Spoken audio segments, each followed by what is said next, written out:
ये नाश्ता तैयार कीजिए। अम्मी ने चाहा एक झापड़ रसीद करके सो रहे, मगर याद आया कि आज तो उनके सारे अधिकार छीने जा चुके हैं। फिर दादी ने सुबह की नमाज पढ़ने के बाद दवाई खाना और बादाम का हलीरा पीना शुरू किया तो आरिफ ने उन्हें रोका। तौबा है दादी, जितना हलीरा पिएंगी आप पेट फट जाएगा। और दादी ने हाथ उठाया मारने के लिए। नाश्ता मेज पर आया तो आरिफ ने खानसामा से कहा, अंडे और मक्खन वगैरह हमारे सामने रखो, दलिया और दूध बिस्कुट इन सबको दे दो। आपा ने कहर भरी नजरों से उन्हें घूरा, मगर बेबस थी क्योंकि रोज की तरह आज वह तरमाल अपने लिए नहीं रख सकती थी। सब खाने बैठे तो सलीम ने अम्मी को टोका, अम्मी जरा अपने दांत देखिए, पान खाने से कितने गंदे हो रहे हैं। मैं तो दांत मान चुकी हूँ, अम्मी ने टालना चाहा। नहीं चलिए उठिए, अम्मी निवाला तोड़ छोड़ी, मगर सलीम ने जबरदस्ती कंधा पकड़कर उन्हें उठा दिया। अम्मी को गुस्लखाने में जाते देखकर सब हंस गए और रोज सलीम को जबरदस्ती भगा के हंसते थे। फिर वह अब्बा की तरफ मुड़ा, जरा अब्बा की गत देखिए, बाल बड़े हुए, शेव नहीं की, कल कपड़े पहने थे और आज इतने मैले कर डाले। आखिर अब्बा के लिए कितने कपड़े बनाए जाएंगे। यह सुनकर अब्बा का हंसते हंसते बुरा हाल हो गया। आज ये दोनों कैसी यही नकल उतार रहे थे सबकी, मगर फिर अपने कपड़े देखकर वह सचमुच शर्मिंदा हो गए। इधर को मुँह कर, इधर सीधा, इधर मेरी तरफ देख। हाँ सामा आए। जय खड़ा हो, जोर से।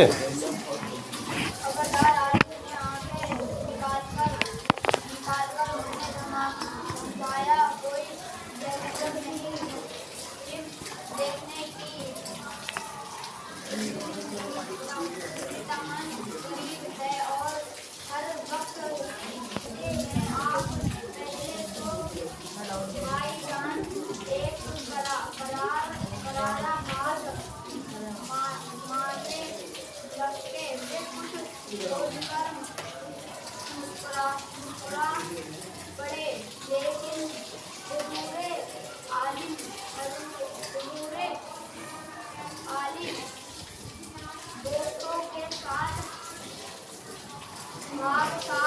फिल्म देखने की बात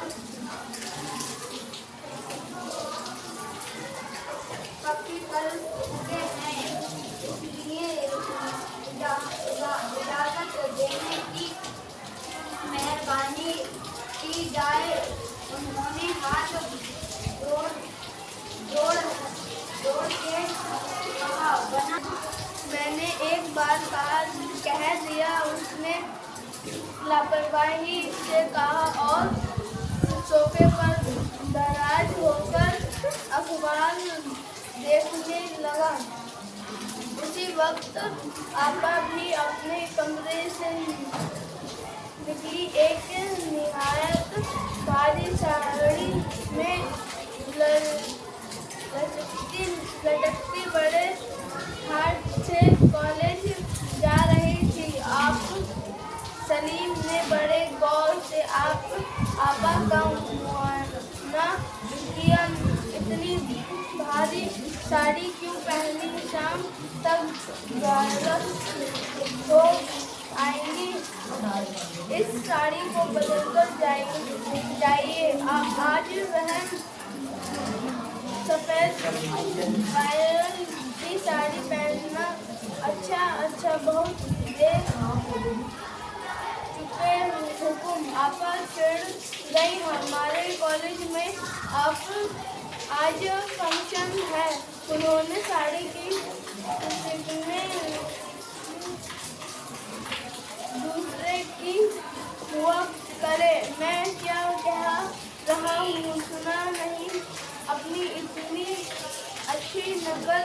देखकर आपस शर्मिंदा हो गई। बिल्कुल इसी तरह तो वह आरिफ और सलीम से उनकी मनपसंद कमीज उतरवाकर निहायत बेकार कपड़े पहनने का हुक्म लगाया करती है। दूसरी सुबह हुई, सलीम की आंख खुली तो आपा ने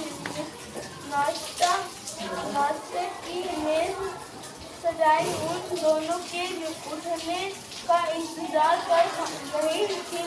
अम्मी फातिमा को हुक्म दे रही थी कि हर खाने के साथ एक मीठी चीज जरूर पकाया करो। अंदर आरिफ के गाने के साथ भाईजान बैंड का तबला बजा रहे थे और अब्बा सलीम कह रहे थे स्कूल जाते वक्त एक चपटी जेब में डाल दिया करो, क्या हर्ज है।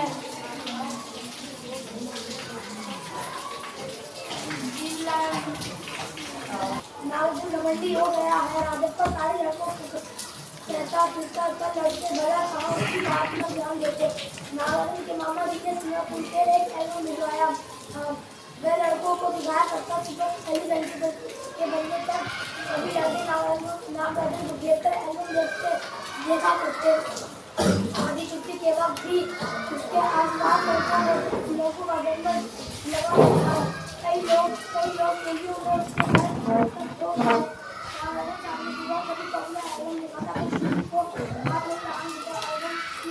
वो गोद में रख लेता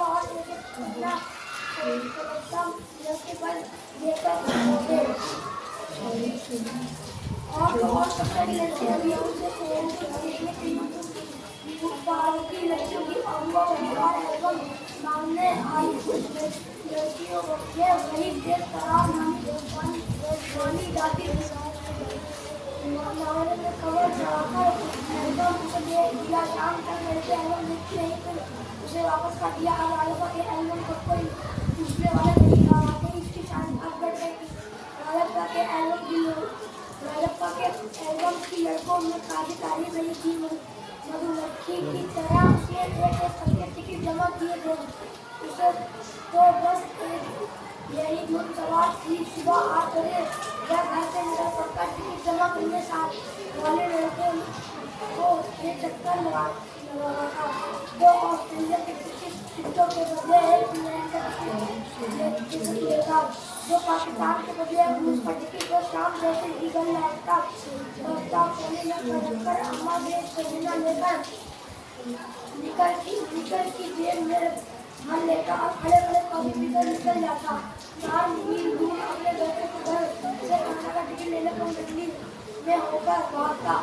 स्कूल भर में उसका एल्बम टिकट हुआ था। छप्पन के लड़के ने उसके एल्बम को 25 में खरीदने की नहीं पाना घमंड नहीं था। को बढ़ाया था। फिर उसने दी का जवाब दिया, तुम्हारे घर में पहली मिट्टी है ना, उसे दे दो 30 रुपये। सारे लड़के का मारकर हाथ पड़े थे, पर अब कोई उसके एल्बम की बात नहीं करता। और अब तक उसके एल्बम की तुलना नए एल्बम से करने लगे हैं। सब कहते हैं राजप्पा का एल्बम सकती है। राजप्पा ने नवाजुद्दीन के एल्बम को देखने की इच्छा कभी नहीं प्रकट की, लेकिन जब दूसरे लड़के उसे देख रहे होते हैं तो वह नीची आंखों से देख लेता। सचमुच नवराजन का एल्बम बेहद प्यारा था, पर राजप्पा के पास जितने टिकट थे उतने नवराजन के एल्बम में नहीं थे।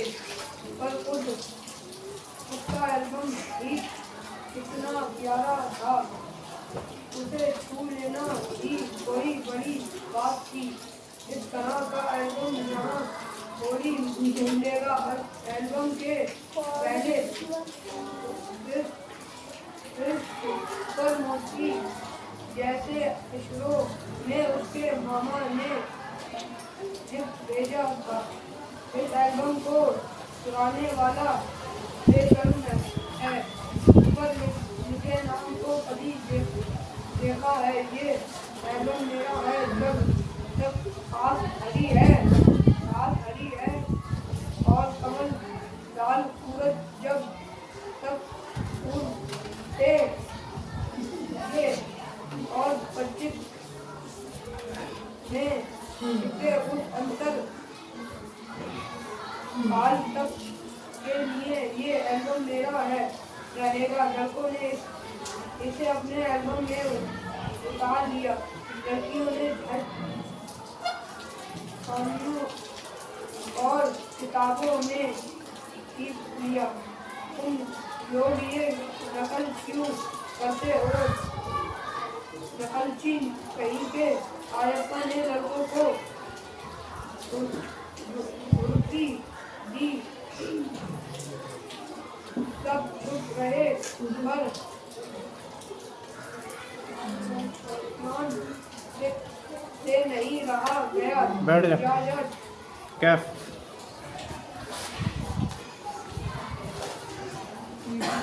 कहीं का मैं काहे को चले तेरा खानदान मेरा एल्बम इसके एल्बम से कहीं बड़ा है। राजप्पा ने शान भारी तेरे उसके पास जो टिकट हैं वह हैं कहीं तेरे पास है। तो क्यों बस एयर इंडोनेशिया का टिकट दिखा दो। करे पानी भरेगा। हाँ कृष्ण ने छेड़ा पर मेरे पास जो टिकट है वह कहाँ है? उसके पास राजप्पा ने फिर ललकारा। उसके पास जो टिकट है वही दिखा दो। कृष्ण भी कम नहीं था। ठीक है 10 रुपए की शर्त मेरे वाले टिकट दिखा दो। तुम्हारा एल्बम कूड़ा है। कृष्ण ने लिखा। हाँ कूड़ा करके जैसे पूरा गाने लगे। राजप्पा को लगा अपने एल्बम के बारे में बातें करना फालतू है। तुमने कितनी मेहनत और लगन से टिकट बटोरे हैं। सिंगापुर से आए इस एक पार्सन ने नागराजन को एक ही दिन में मजबूर कर दिया। पर दोनों में इतना अंतर है ये लड़के क्या समझेंगे? बैठो बिलाल। राजप्पा मन ही मन उड़ रहा था। स्कूल जाना अब खेलने लगा था और लड़कों के समाने जाने का शर्म आने लगी। आमतौर पर शनिवार और रविवार को टिकट की खोज में लगा रहता परंतु अब घर घुसा हो गया था। दिन में कोई बार एल्बम को पलटाता रहता। रात को लेट जाता। सहसा जाने क्या सोचकर उठता। टिकट खोलकर एल्बम निकालता और एक बार पूरा देख जाता। उसके एल्बम पे चिढ़ होने लगी थी। उसे लगा एल्बम वाकई कूड़ा हो गया है। उस दिन शाम उसने जैसे तय कर लिया था वह नागराजन के घर गया। अब कोई कितना अपमान सहे। नागराजन के हाथ अचानक एक एल्बम लगा है। बस यही ना वहाँ क्या जाने टिकट कैसे जमा किए जाते हैं। एक टिकट की क्या कीमत होती है वह भला क्या समझे। सोचता होगा टिकट जितना बड़ा होगा वह उतना ही कीमती होगा। यह फिर सोचता होगा बड़े देश का टिकट कीमती होगा वह भला क्या समझे। उसके पास जितने भी फालतू टिकट हैं उन्हें टरका कर टरकाकर से अच्छे टिकट झाड़ लेगा कितने को, तो उसने यूं ही उल्लू बनाया है। कितनी चालबाजी करनी पड़ी है। नागराजन भला किस खेत की मूली है। राजप्पा नागराजन के घर पहुंचकर ऊपर गया, चूंकि वह अस्कर आया जाया करता था, सो किसी ने नहीं टोका। ऊपर पहुंचकर वह नागराजन की मेज के पास पड़ी कुर्सी पर बैठ गया। कुछ देर बाद नागराजन की बहन कामेश्वरी ऊपर आई। वेट।